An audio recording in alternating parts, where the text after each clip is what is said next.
당신의 믿음의 싸움은 나날이 격해진다. 하나님께서는 매번 늦으실 뿐만 아니라 심지어 나타나시지도 않는 것처럼 느껴지기 때문이다. 그렇게 시간이 지남에 따라 당신은 기다림에 지쳐간다. 하나님을 기다리는 것은 그 무엇보다 더 가혹하게 우리의 믿음을 시험한다. 그러나 문제는 하나님께서 우리를 돕기 바로 직전에 우리가 기다림을 포기한다는 데 있다. 하나님께서는 우리의 발걸음을 인도하시고 우리의 삶을 이끄신다. 하나님께서 그런 환경을 우리에게 허락하시는 까닭은 우리를 위한 분명한 계획과 목적을 갖고 계시기 때문이다.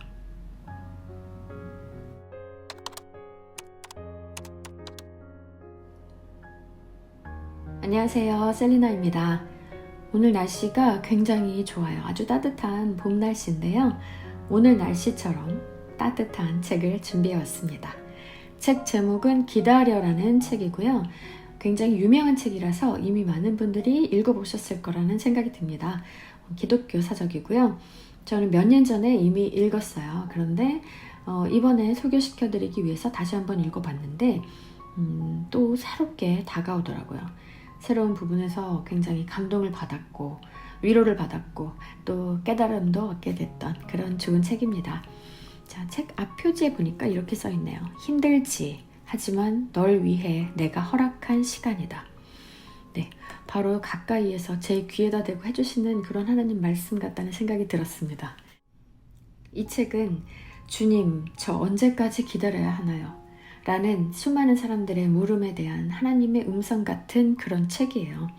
내 원하는 대로 되지 않아 힘들어하는 당신에게 주시는 하나님의 음성, 기다림에 지친 우리에게 들려주는 하나님의 원대한 계획. 살면서 겪게 되는 수많은 어려움과 고통에 직면하게 됐을 때 우리는 좌절하고 많이 무너지게 되는 것 같아요. 그럴 때마다 우리는 이 힘든 상황에서 우리를 빨리 구해주세요 하나님 하고 간절히 기도하죠. 하지만 그 기도를 하나님이 바로 들어주시지 않을 때도 있잖아요. 그래서 우리에게는 기다림의 시간이 필요한 것 같고 그 기다림의 시간은 하나님의 때가 있기 때문이에요. 그 부분에 대해서 우리가 정말 정확히 알고 믿음으로 기다릴 수 있어야 한다는 생각이 듭니다. 그래서 어떻게 우리가 강한 믿음을 가지고 기다릴 수 있는지, 기다려야 하는지 이 책을 통해서 많이 배우고 깨달을 수 있는 시간이 되셨으면 좋겠습니다. 굉장히 좋은 책이고 크리스찬이라면 반드시 읽어야 할 책이라는 생각이 듭니다. 그리고 믿음이 없으신 분들도, 하나님을 모르시는 분들도 이 책을 통해서 하나님을 알게 되셨으면 하는 바람이 있습니다.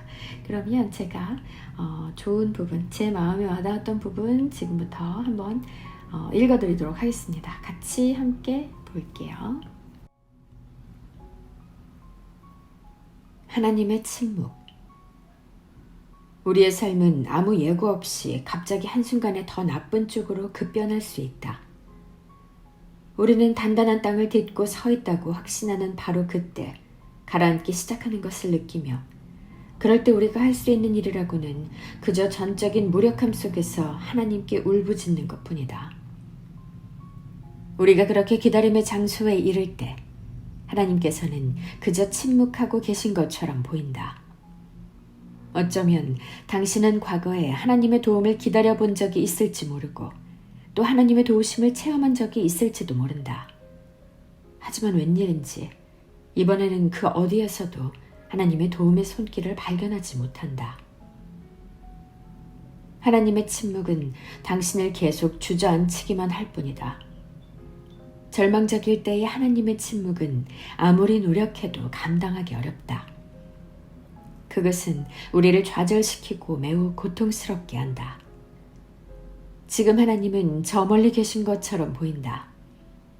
하나님의 임재를 느낄 수 없고 음성도 들을 수 없는 시련의 상황이 오면 너무나 혼란스러워 버림받은 느낌, 이 세상에 혼자인 기분이 든다. 그러나 하나님께서 당신을 버리신 것도 아니고 당신이 혼자인 것도 아니다. 당신의 간절한 부르짖음이 천국의 문에 부딪혀 되돌아오는 것처럼 느껴질 때 당신의 애절한 간청을 들어주시기를 바라지만 하나님께서 도통 듣지 않으시는 것처럼 느껴질 때, 하나님께서 즉각 달려와 도와주시기를 기대하지만 아무 일도 일어나지 않았을 때, 다음 3가지를 꼭 기억하기 바란다. 하나님의 침묵 1. 더욱 친밀한 관계. 지금까지 우리는 하나님의 말씀을 들을 수 있도록 집중해왔지, 하나님의 침묵에 대해서는 전혀 준비되어 있지 않았다. 하지만 하나님의 침묵으로 우리의 영혼이 두려움에 휩싸여 하나님의 부재를 느낄 때, 우리는 그 두려운 마음으로 다음 시편의 진리를 확신해야 한다. 내가 주의 영을 떠나 어디로 가며 주의 앞에서 어디로 피하리이까? 내가 새벽 날개를 치며 바다 끝에 가서 거주할지라도 거기서도 주의 손이 나를 인도하시며 주의 오른손이 나를 붙드시리이다. 내가 혹시 말하기를 흑암이 반드시 나를 덮고 나를 두른 빛은 밤이 되리라 할지라도 주에게서는 흑암이 숨기지 못하며 밤이 낮과 같이 비추이나니 주에게는 흑암과 빛이 같음이니이다. 하나님의 침묵은 하나님과의 침묵으로 들어갈 수 있는 기회가 된다. 그것은 하나님과 말이 필요한 관계에서 어떤 말도 필요하지 않은 친밀한 관계로 나아오라는 하나님의 초대이다. 우리는 기다림의 장소에 있을 때 하나님을 보지 못할 수도 느끼지 못할 수도 있다. 그러나 하나님께서는 분명 그곳에 계신다. 문제는 하나님께서 그곳에 분명히 계신다는 것을 당신이 믿느냐, 믿지 못하느냐 하는 것이다. 하나님의 침묵 2. 더 큰 믿음의 준비. 구세주께서 지금 당신의 옆에서 걸으며 계속 이적을 행하신다면 그 구세주를 믿고 의지하는 데에는 그리 많은 믿음이 필요하지 않을 것이다. 그러나 구세주께서 십자가에 달리신다면 당신의 믿음은 어떻게 될까? 오늘이 그리스도께서 십자가에 달리신 다음 날이라면 당신의 믿음은 어떻게 될까? 그리스도께서 사흘 만에 부활하실 것이라고 약속하셨지만 그날은 아직 오지 않았고, 그리스도께서 정말 약속대로 부활하실지 확신할 수 없다면 당신의 믿음은 어떻게 될까? 예수님의 제자들은 그 어디에서도 하나님을 발견할 수 없는 것처럼 느껴졌을 때 예수님이 하신 모든 말씀을 잊어버리고 도망쳐 숨어버렸다. 우리도 절망적인 상황에 놓이게 될 때 제자들과 조금 더 다르지 않은 반응을 보일 것이다. 하지만 하나님께서는 가장 높은 인생의 정상에 오르든지 가장 깊은 골짜기 아래로 내려가든지 매일 매순간 하나님을 믿고 의지하라고 명하신다. 하나님의 침묵은 우리의 믿음을 시험대 위에 올려놓는다. 하나님의 침묵은 우리의 믿음의 진위를 가려낸다. 하나님의 침묵은 마치 자녀에게 자전거 타는 법을 가르치는 부모와 같다. 처음에 부모는 아이를 꼭 붙잡고 옆에서 나란히 걷는다. 아이가 자전거를 타고 비틀비틀 앞으로 나아가는 과정 내내 계속 격려하면서 넘어지지 않게 잡아준다. 아이에게 자신감을 심어주기 위해 노력한다. 그러나 어느 시점에 이르면 손을 놓고 아이 혼자 가게 한다. 그것은 아이를 사랑하지 않거나 버렸기 때문이 아니다. 자녀에게 자전거 타는 법을 가르쳤다는 것을 알고 있기 때문이다. 그동안 자녀에게 가르쳤던 것들을 이제 자녀 스스로 연습해야 할 때가 되었음을 잘 알고 있기 때문이다. 마찬가지로 하나님의 침묵은 우리가 앞에 있는 길을 잘 헤쳐나가도록 준비시켜 주신다. 하나님께서는 이 시험을 통해 오직 하나님께 전념하는 믿음, 끝까지 참고 견디는 믿음을 우리에게 형성해 주신다. 그리고 이 시험은 우리가 하나님보다 더 믿고 의지하는 것들을 낱낱이 밝혀낸다. 하나님께서는 우리가 진정 하나님과 함께 인생길을 걷고자 한다면 인생의 모진 풍랑을 기꺼이 각오해야 한다는 것을 잘 아신다. 기독교 철학자 엘튼 트루블러드의 믿음은 증거 없는 소신이 아니라 무조건적인 신뢰이다 라는 말처럼 우리가 무조건적으로 하나님을 믿고 의지하는 믿음을 가져야 한다는 건 역시 하나님께서는 잘 아신다. 하나님의 침묵 3. 완전한 굴복. 하나님의 침묵으로 돌파구가 생길 수 있다. 어떻게 그럴 수 있을까? 씨앗이 자라는 것을 지켜본 적이 있는가? 사실 그것은 불가능하다. 씨앗에서 일어나는 모든 일들은 컴컴한 땅 아래에서 이루어지기 때문이다. 우리의 삶에도 이처럼 우리의 심령 가장 깊은 곳에서 이루어져서 눈에 보이지 않는 것들이 있다. 이는 믿음의 눈으로 보아야 한다. 그럴 때 당신의 믿음으로 전진하기 위해 꼭 해야 할 일들, 그것을 깨우쳐주기 위해 성령께서 당신 안에서 역사하신다는 것과 그러한 성령의 역사가 하나님의 침묵 안에서 일어나고 있다는 것을 깨닫게 될 것이다. 하나님께서 침묵하실 때 당신에게 영양분을 공급하실 뿐 아니라 당신을 강하게 하여 남은 과정을 잘 견딜 수 있도록 하나님은 깊은 뿌리를 가꾸신다. 우리는 튤립으로 자라길 바란다. 그러나 하나님께서는 우리를 장미로 가꾸신다. 그러므로 우리 삶의 모든 것들, 특히 육신적 욕망들을 하나님께 굴복시켜야 하나님의 손에서 자랄 수 있다. 침묵 중에도 일하시는 하나님. 믿음의 삶을 살아가면서 우리는 자신의 뜻을 내려놓고 하나님의 뜻을 온전히 붙잡는 지점에 반드시 이르러야 한다. 하나님께서는 침묵하실 때도 우리를 위해 일하신다. 하나님께서 침묵하실 때 일하시는 것들은 우리에게 꼭 필요한 것이다. 하나님의 침묵은 우리를 향한 하나님의 뜻이 이루어지는 데 필요한 시간만큼 지속될 것이다. 그러나 새벽빛이 어둠을 끝낸다는 것을 언제나 확신할 수 있는 것처럼 우리 삶의 어두운 시기 또한 반드시 끝날 것을 확신할 수 있다. 하나님께서 침묵하시더라도 계속 하나님을 찾는다면 하나님의 침묵은 당신이 상상했던 것보다 훨씬 더 많은 것들을 당신 안에서 이룰 것이다. 기다림의 장소야말로 하나님께서 당신을 위해 집중적으로 일하시기에 가장 완벽한 곳이다. 당신은 하나님의 침묵을 통해 하나님과 더 깊은 친밀함을 가꿀 수 있고 하나님은 믿고 의지할 만한 분이라는 것을 깨달을 수 있으며 하나님 안에서 모든 이해를 초월하는 힘을 얻을 수 있다. 예수님의 제자들은 예수님이 자신들을 버렸다고 느꼈을 때 예수님이 말씀해 주셨던 귀한 진리를 잊어버렸다. 그러나 당신은 그렇게 하지 말라. 하나님의 침묵으로 당신 귀에 아무 소리도 들리지 않는 때가 오면 당시 제자들이 잊었던 다음의 진리를 상기하라. 볼지어다 내가 세상 끝날까지 너희와 항상 함께 있으리라. 이 약속을 확실히 믿는가? 그렇다면 기다림의 장소에서 하나님을 기다릴 때 하나님께서 결코 늦지 않으실 것을 확신할 수 있을 것이다.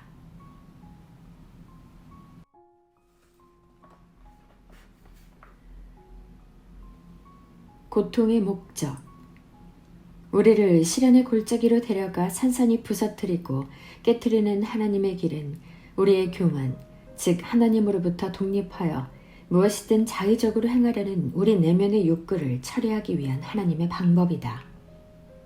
우리가 믿음 안에서 아무리 성숙했다 해도 하나님의 뜻이 아니라 우리의 뜻대로 행하려는 유혹을 피할 수는 없기 때문이다. 우리가 하나님의 길이 아니라 우리의 길을 택하는 경우에 우리는 하나님과의 관계를 스스로 방해하게 된다. 하나님의 뜻이 우리의 삶에서 이루어지는 것을 지연시키게 된다. 그리고 그런 경우 우리는 광야에서 죽을 수 있다는 가능성에 머물러 있게 된다. 루이스는 그의 책 고통의 문제에서 말했다. 모든 것들이 만족스러워 보이는 한 인간의 영은 아집을 포기하기 위해 애쓰기 시작하는 것조차 하지 못할 것이다. 우리는 잘못 생각하고 있다. 우리는 우리의 마음이 얼마나 교만한지를 경고해주는 고통에 대해 하나님께 감사드려야 한다. 우리에게 기쁨을 알 수 있는 능력을 주는 것은 고통이다. 고통은 당신에게 불리하도록 작용하는 것이 아니다. 우리는 고통과 아픔을 피하려고 애쓰면 안 된다. 대신 하나님께서 그것들을 우리의 삶에 허락하신 목적이 무엇인지 깨달아야 한다.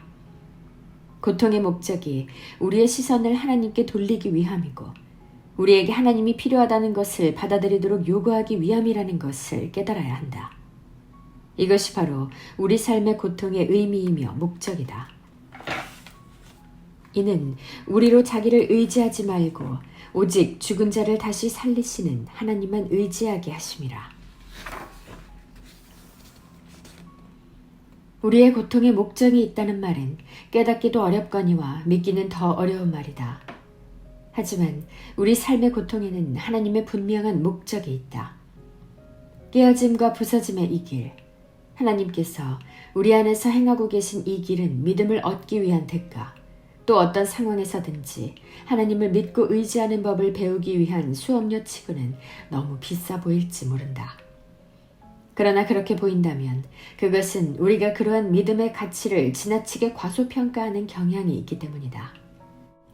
리처드 백스터는 고통이 하는 일에 대해 간결하게 말했다. 고통은 마음문의 빗장을 힘차게 열어 하나님의 말씀이 훨씬 더 수월하게 들어올 수 있게 한다. 고통은 하나님의 손에 들린 연장이다. 하나님께서는 우리를 우리의 힘으로는 어떻게 할 수 없는 상황으로 데려가 하나님의 품에 안기도록 고통을 사용하신다. 하나님의 품에 안기는 것, 그것이야말로 어떤 대가라도 치를 만한 가치가 있는 일 아닐까.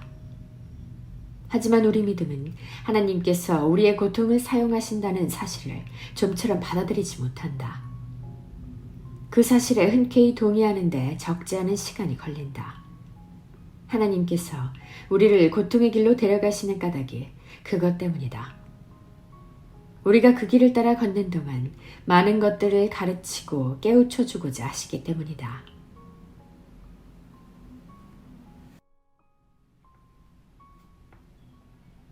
더 믿고 더 의지하라. 우리는 기도를 통해 겸손한 마음으로 하나님을 찾을 때 하나님이 진정 우주 만물을 주권적으로 통치하는 분이시며 하나님의 길이 완전하며 하나님의 계획이 언제나 최선이라는 것을 발견할 것이다. 어쩌면 우리는 하나님께서 우리의 환경을 특정한 방향으로 움직이시는 까닭을 이해하지 못할 수도 있다. 하지만 하나님께서는 우리 눈에 불확실하게 보이는 모든 것들을 통해 하나님의 마음이 우리를 향한 사랑으로 가득 차 있다는 확신을 주실 것이다. 하나님께서 진리를 통해 우리를 이끄시고 안내하시도록 순종하면 우리는 어떤 두려움도 없이 인생을 마주할 수 있다. 그러나 하나님을 알려면 하나님께 전념해야 하며 하나님을 사랑해야 한다. 우리가 하나님께 더욱더 전념하면 하나님께서도 우리에게 더욱더 전념하신다. 우리가 하나님을 더욱더 믿고 의지하면 하나님께서도 우리를 위해 더욱더 많은 것들을 행하신다. 내 백성아, 내 말을 들으라. 이스라엘아, 내 도를 따르라. 그리하면 내가 속히 그들의 원수를 누르고 내 손을 돌려 그들의 대적들을 치리니. 하나님의 입에서 나온 이 말씀은 이스라엘 백성들에게 주신 말씀이요 또한 우리에게 주신 말씀이다. 하나님께서는 우리의 믿음을 크게 확장시키라고 하나님과 함께 한 발짝만 더 나아가라고 하나님을 굳게 믿고 의지하라고 이 말씀을 통해 촉구하신다.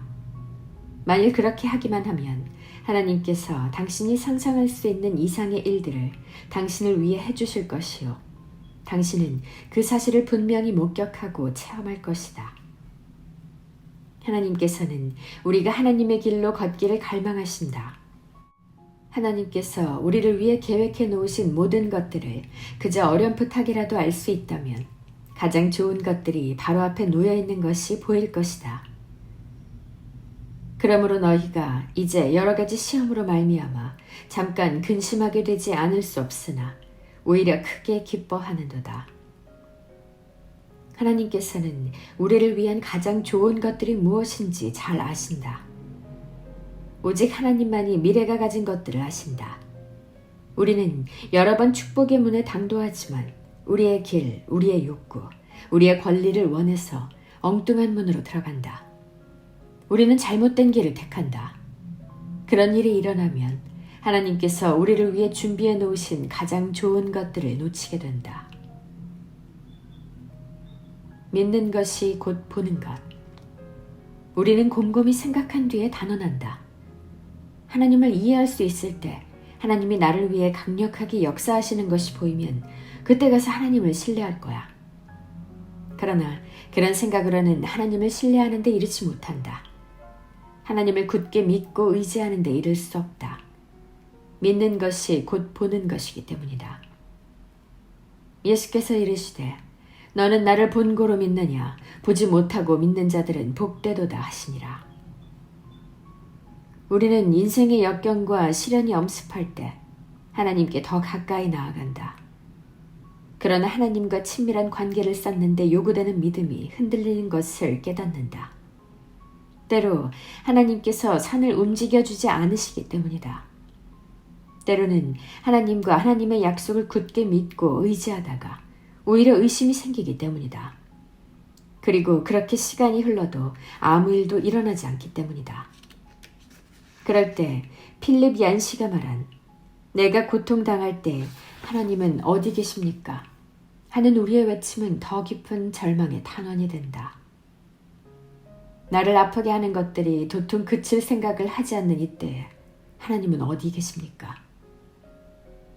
그러나 그런 애원이 터져나와도 그런 우리의 격한 감정이 하나님의 길과 선하심을 바라보는 우리의 시각을 지배하지 못하도록 단호히 결심해야 한다. 우리는 우리 자신과 하나님 사이에 무엇이 끼어드는 것을 단호히 거부해야 한다. 현재의 고통스러운 환경을 믿음의 눈으로 보아야 한다. 우리의 믿음은 확고해야 하며 우리 영혼은 견고해야 한다. 우리는 언제나 하나님께서 우리에게 주신 약속들을 통하여 우리의 삶을 보아야 한다. 만일 당신이 지금 하나님께서 당신을 위해 펼쳐주시리라 다짐하신 약속을 인내로 기다리고 있다면 절대 포기하지 말라. 하나님을 굳게 믿고 의지하려면 하나님을 알아야 한다. 하나님을 알아가는 것에 전념해야 한다. 그래서 인생의 시련이 닥치기 전에 감당할 준비를 해야 한다.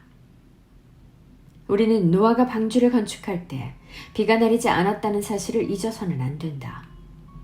그는 햇볕 쨍쨍한 청명한 시절에 하나님의 말씀을 굳게 믿고 방주를 만들었다. 아무 일도 일어나지 않았지만 그는 계속 순종했다.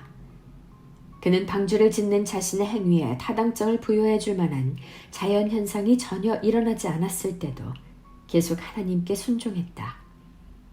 그는 하나님께 하늘이 이렇게 맑기만 한데 왜 방주를 지어야 하는 것입니까? 라고 질문하지 않았다. 그는 그저 믿었다. 그는 홍수가 일어날 정확한 날짜를 알려달라고 하나님께 요구하지도 않았다. 그는 하나님의 길에 대해 하나님께 따지지 않았다. 그는 그저 하나님께서 말씀하신 대로 행했다. 그는 날마다 하나님을 찾았다. 그리고 무엇보다 낙심하지 않았다. 그는 하나님의 계획이 펼쳐지기를 기다리면서 하늘을 주시했고 믿었고 인내했다. 그에게는 큰 믿음이 있었다. 하나님과 동행했기 때문이다. 그는 하나님과 동행했기에 하나님을 굳게 믿고 의지했고 세세한 모든 것들을 다스리시는 하나님께 모든 것들을 다 맡겼다. 우리도 큰 믿음을 원한다면, 산을 움직이는 큰 믿음을 원한다면 하나님과 동행해야 한다. 한 번에 한 걸음씩 우리가 하나님께 가까이 나아가 일상의 삶을 하나님과 동행하기 시작하더라도 하나님께서 우리의 여정에 대해 바로 다음에 내디딜 한 걸음 이상의 많은 것들을 좀처럼 보여주지 않으신다는 것을 깨닫는다. 하나님께서 그렇게 하시는 까닭은 지도 전체를 다 보여주면 우리가 하나님보다 앞서가려는 유혹을 받을 수 있기 때문이다. 하나님께서는 우리를 한 번에 한 걸음씩 인도해 우리를 위한 하나님의 계획을 이루기를 바라신다. 우리는 우리의 앞길에 무엇이 놓여 있는지 예측하지 못한다. 그러나 하나님께서 다 아신다는 것을 믿고 의지할 수 있다. 오직 하나님만이 인간의 마음을 변화시키는 능력, 거인들을 쓰러뜨리는 능력, 그 여정에 필요한 모든 것들을 공급하는 능력을 갖고 계신다. 하나님께서 우리의 앞길에 놓여 있는 것들을 다 보여주지 않고 한 번에 한 걸음씩 인도하실지라도 우리가 하나님을 굳게 믿고 의지할 때 그것이 우리를 이 생에서 내세로 데려가는 믿음의 가교를 건설한다.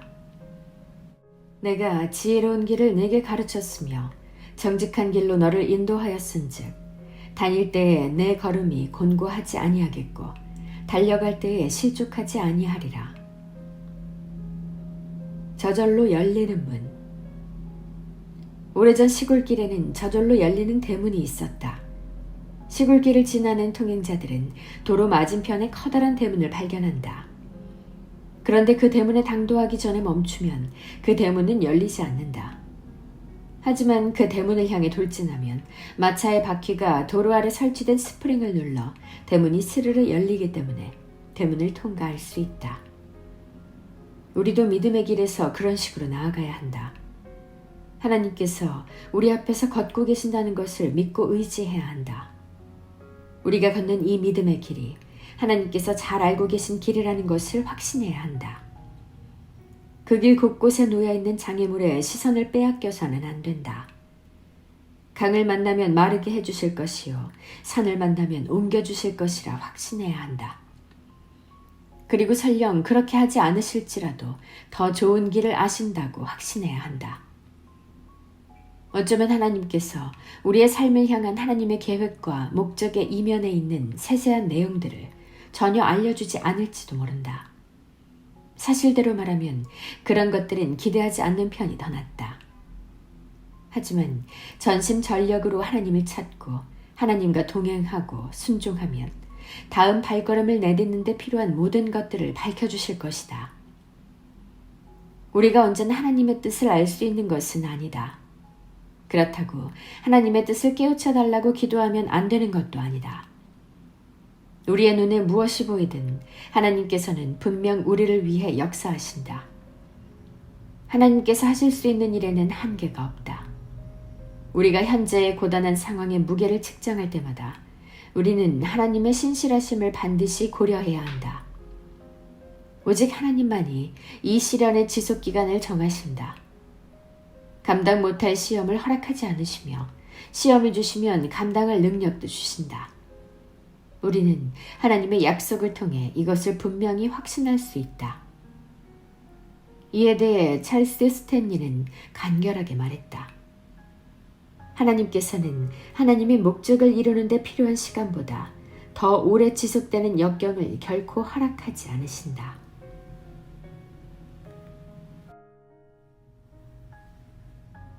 걱정을 압도하기. 영화배우이자 칼럼니스트인 윌 로저스는 걱정은 흔들리자와 같아서 계속 움직이지만 아무데도 데려가 주지 못한다 라고 말했다.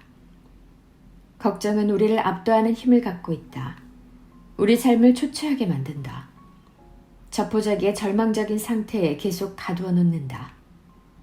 심리학자들은 우리가 하는 걱정에 대한 진실을 다음과 같이 말한다. 우리가 하는 걱정의 40%는 결코 일어나지 않는 것이다. 걱정의 30%는 이미 지나간 사건들에 관한 것이다. 걱정의 22%는 매우 사소한 사건들에 관한 것이다. 걱정의 4%는 우리 힘으로 변경할 수 없는 사건들이다. 걱정의 4%만이 우리가 조치할 수 있는 실제 사건이다. 핵심이 무엇인가? 우리가 아는 걱정의 96%가 우리 힘으로 제어할 수 없다는 것이다. 이것은 우리가 인생의 많은 시간을 걱정으로 낭비하고 있다는 의미다. 하나님께서는 우리가 그렇게 시간 낭비하는 것을 기뻐하지 않으신다. 우리는 이 사실을 염두에 두고 걱정에 관한 진실 하나를 상기할 필요가 있다. 그것은 바로 걱정이 우리의 문제를 해결해 준 적이 단 한 번도 없다는 것이다. 걱정은 불순종의 죄. 예수님도 우리에게 흥미로운 질문을 하신다. 너희 중에 누가 염려함으로 그 키를 한 자라도 더할 수 있겠느냐? 이는 우리가 꼭 대답해야 할 질문이다. 물론 굳이 생각해보지 않아도 답을 뻔히 알 수 있는 명백한 수사학적 질문이다. 하지만 우리는 예수님이 아무 뜻 없이 질문하신 게 아니라는 것을 반드시 깨달아야 한다. 그렇다면 누구나 알만한 질문을 하신 이유는 무엇일까? 그것은 우리의 걱정이 우리를 잘못된 방향으로 데려가고 있기 때문이다. 우리 마음의 잘못을 깨우쳐 우리가 하나님을 향하도록 돌아서게 하기 위해서이다. 하나님께서는 우리의 걱정을 명백한 죄로 여기신다. 그것이 죄인 까닭은 그 뿌리가 바로 불신앙이기 때문이다. 인정하기 싫겠지만 분명한 진리이다. 예수님의 또 다른 말씀을 주목해보자. 그러므로 내가 너희에게 이르노니 목숨을 위하여 무엇을 먹을까 무엇을 마실까 몸을 위하여 무엇을 입을까 염려하지 말라. 목숨이 음식보다 중하지 아니하며 몸이 의복보다 중하지 아니하냐. 예수님의 명령은 십계명의 명령과 다르지 않다. 하지 말라라는 말은 매우 강한 표현이다. 해석할 필요도 오해의 소지도 없다. 그리고 만일 하나님께서 우리에게 무엇을 하지 말라고 명하셨다면 거기에는 타당한 이유가 있다. 우리가 걱정한다는 것은 하나님을 믿는 믿음이 결여되어 있음을 입증하는 증거이다. 우리가 정말 하나님을 전적으로 믿고 의지하고 있다면 걱정할 이유도 필요도 없다.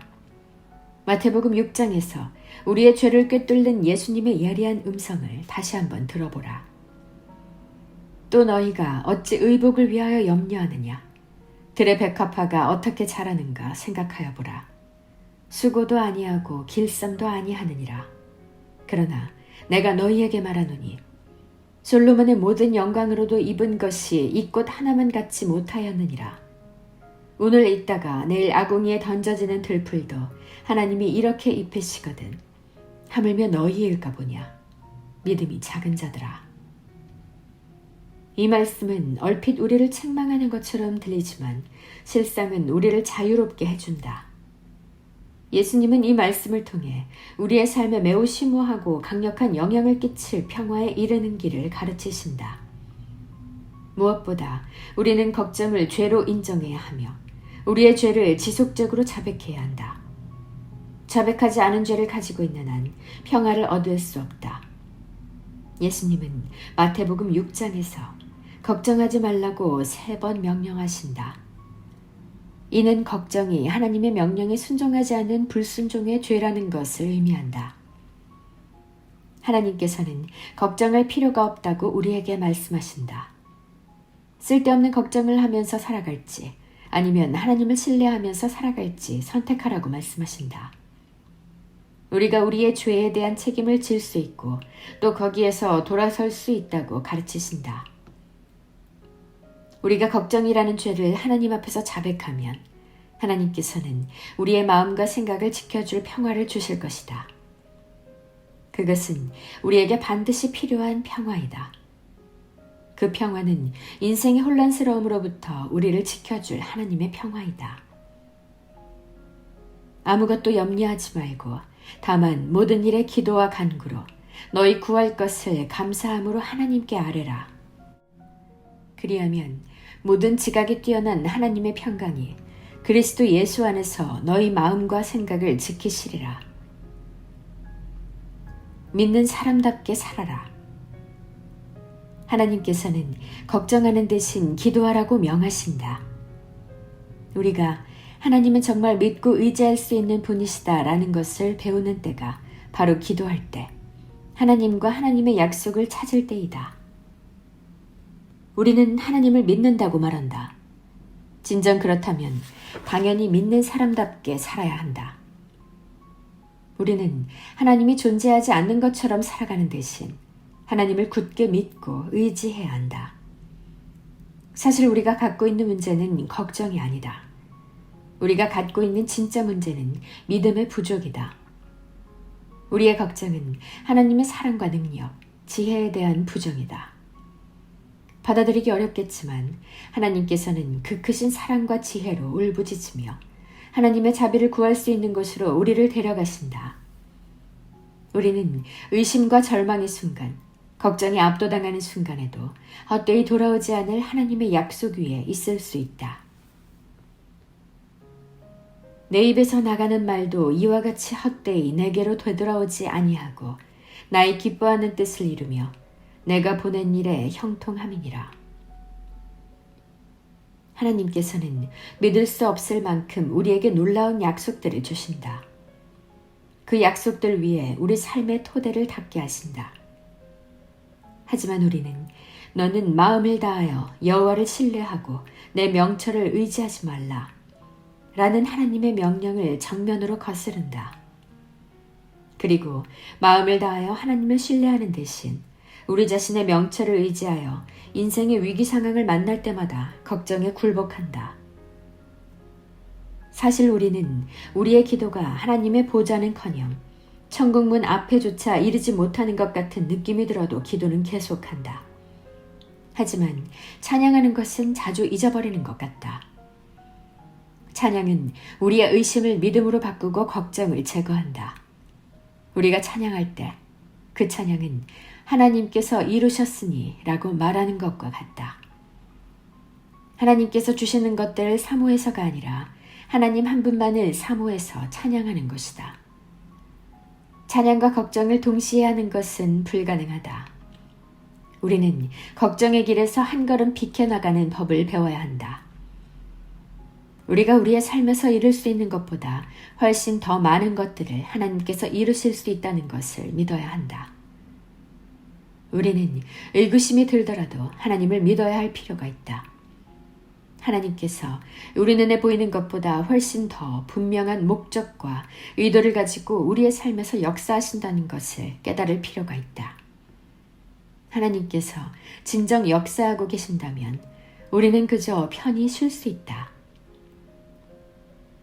수고하고 무거운 짐진 자들아, 다 내게로 오라. 내가 너희를 쉬게 하리라.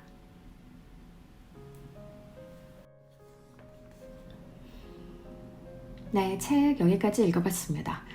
마지막에 걱정에 대한 얘기가 나왔잖아요. 제가 좀 찔렸던 게 제가 걱정이 굉장히 많은 편이거든요. 할 필요도 없는 걱정까지 하는 스타일이었는데 이 책을 보고 나니까 걱정은 정말 할 필요가 없구나. 하나님 앞에 다 내려놓고 마음이 편안해질 수 있는 그런 시간이 마지막에 됐던 것 같습니다.